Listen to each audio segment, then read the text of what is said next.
Hello guys! Good morning, good afternoon sa iba't ibang sulok ng mundo. At ito'y nagbabalik tayo sa ating pagbablog for today's video, ang ating empanada. So, wala tayong dyan, yung how to make empanada.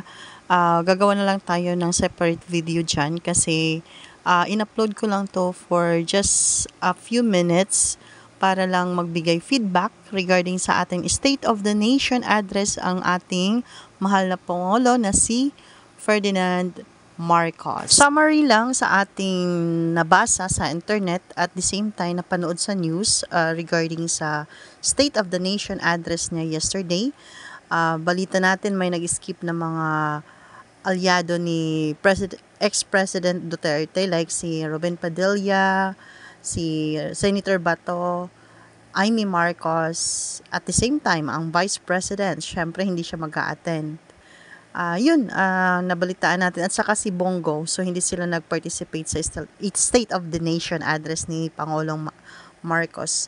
Ang summary lang, ang konting summary, so hindi lahat natin to matatalakay dito kasi maiksi lang yung video na to.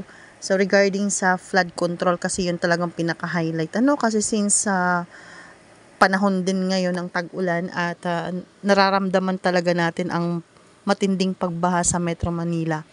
Nagkaroon yan ng project, pinondohan ng DPWH at may mga tiwaling official na makakasuhan, ang sabi niya, for this coming few days to have responsibility na na-field yung project. Kasi kung tutusin, bilyon-bilyon ang proyekto na yan. Ba't anong nangyari?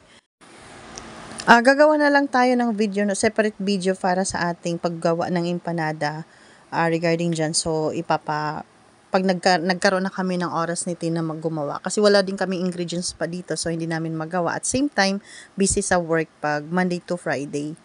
At itutuloy natin din ang ating feedback regarding sa State of the Nation. Anyway, thank you so much for watching and have a good day. Stay safe kayo lahat. Bye for now. Enjoy!